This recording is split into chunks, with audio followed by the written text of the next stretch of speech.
शिव महापुराण जी की कथा के क्रम में आज शिव महापुराण जी के उमा संहिता का आज 40वां अध्याय। इस अध्याय का नाम है पितृ श्राद्ध के प्रभाव का वर्णन। शौनक जी कहते हैं कि हे महाभाग सूत जी, श्राद्ध के देवता सूर्यदेव हैं और उन्हीं से वंश की वृद्धि होती है।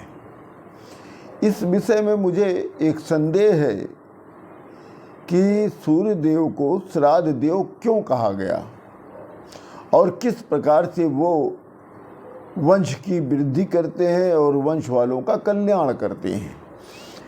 कृपया इस कथा को आप विस्तार से बताने की कृपा करें। आपकी बहुत कृपा होगी। तब सूत जी कहते हैं कि हे शौनक जी, यही प्रश्न जब भीष्म पितामह सरसैया पर लेटे थे तब युधिष्ठिर ने उनसे यही प्रश्न पूछा था। मैं वही बता रहा हूँ। एकदम जो युधिष्ठिर और भीष्म पितामह के बीच में जो भी संवाद हुआ था उसी को मैं आपको अक्षरता बता रहा हूँ। युधिष्ठिर कहते हैं कि हे भीष्म पितामह जी, पुष्टि चाहने वाले पुरुषों को किस प्रकार से पुष्टि प्राप्त होती है और कौन सा ऐसा कार्य करे जिससे मनुष्य को दुख नहीं होता, मैं यही जानना चाहता हूँ पितामह जी, कृपया बताने की कृपा करें। तब भीष्म पितामह जी कहते हैं कि हे युधिष्ठिर, जो मनुष्य प्रेम से श्राद्ध नहीं करता या जो मनुष्य प्रेम से श्राद्ध को करता है, उन श्राद्धों से पितर प्रसन्न हो जाते हैं और पितर श्राद्धकर्ता का सभी प्रकार से कल्याण करते हैं। श्रेष्ठ फल की इच्छा रखने वाले मनुष्य को पिता, पितामह और प्रपितामह इन तीनों का पिंडों से श्राद्ध करना चाहिए। श्राद्ध से प्रसन्न पितर धर्म प्रजा की इच्छा रखने वाले अपनी संतानों को धर्म और संतान की प्राप्ति करवाते हैं, अर्थात धर्म और संतान को वो देते हैं और पुष्टि चाहने वालों को वो पुष्टि प्रदान करते हैं। तब युधिष्ठिर ने कहा कि हे पितामह, किसी के पितर स्वर्ग में और किसी के पितर नरक में।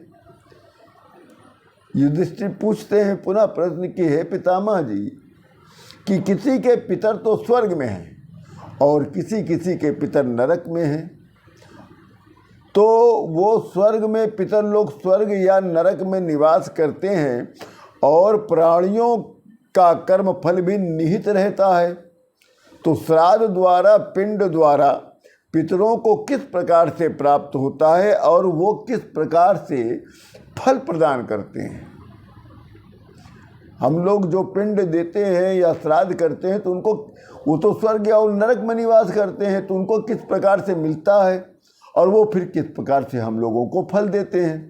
तब भीष्म पितामह जी कहते हैं कि हे युधिष्ठिर, एक समय मैं श्राद्ध काल में पिंड देने लगा, तब मेरे पिता ने भूमि का भेदन कर अपने हाथ में पिंडदान ग्रहण करना चाहा था, किंतु ऐसी विधि नहीं है कि पिंड हाथ में दिया जाए। ऐसा सोचकर मैंने कुशा पर ही पिंडदान किया। तब मेरे पिताजी बोले, उनके भीष्म पितामह के पिताजी का नाम था शांतनु। तब शांतनु ने कहा कि हे भरत श्रेष्ठ भीष्म, मैं तुमसे संतुष्ट हूँ। तुम्हारे जैसा धर्मात्मा विद्वान पुत्र पाकर मैं भाग्यशाली हूँ। तुमने तो मुझे तार दिया। राजा जैसा धर्म की आचरण करता है, उसकी प्रजा भी वैसा ही आचरण और अनुसरण करता है। तुम मुझसे वेद धर्म सुनने के अधिकारी हो, अतः तुम्हें तीनों लोकों में उत्तम वरदान देता हूँ। मृत्यु तुम्हारी इच्छा पर निर्भर रहेगी। इसके अतिरिक्त कोई और वरदान चाहते हो तो बोलो। तब भीष्म पितामह ने कहा कि हे पिता श्रेष्ठ, मैं आपसे एक प्रश्न पूछना चाहता हूँ, उसका उत्तर सुनना चाहता हूँ। तब शांतनु ने कहा, पुत्र जो पूछना चाहते हो पूछो, जो भी प्रश्न तुम पूछना चाहते हो पूछो। वही प्रश्न जो तुम हमसे पूछना चाहते हो वही प्रश्न मैंने मार्कंडेय महर्षि से पूछा था। तब मार्कंडेय महर्षि ने मुझसे कहा कि हे तात, एक समय मैं आकाश की ओर देख रहा था, तब मैंने दो पर्वतों के अंतर में आते हुए किसी विमान को देखा और उस विमान में अग्नि के समान अंगुष्ठ मात्र एक पुरुष को शयन करते हुए देखा। उन महाप्रभु को मैंने प्रणाम किया और मैंने पूछा कि आपको किस प्रकार से जान सकता हूं। तब वो धर्मात्मा पुरुष बोला कि हे मुने, ऐसा कोई तप नहीं जिससे तुम मुझ ब्रह्मपुत्र को जान सको। मेरे अतिरिक्त और जो ब्रह्मपुत्र हैं वो मेरे छोटे भाई हैं। मैं 7 भाई हूं जिनमें मेरा वंश प्रतिष्ठित है, और हम लोग जब से उत्पन्न हुए हैं तभी से कुमारावस्था में रहने के कारण हम लोग कुमार कहे जाते हैं। और तुमने मेरे दर्शन करने की इच्छा की और उसके लिए तपस्या किया, इसलिए मैंने तुम्हें दर्शन दिया है, इसलिए तुम्हारा कल्याण हो। और बताओ मैं तुम्हारा कौन सा कार्य करूं। तब मार्कंडेय महर्षि कहते हैं कि हे प्रभु, आप पितरों का सर्ग मुझसे यथार्थ रूप से कहिए। पूर्व काल में ब्रह्मदेव ने देवताओं को उत्पन्न कर उनसे कहा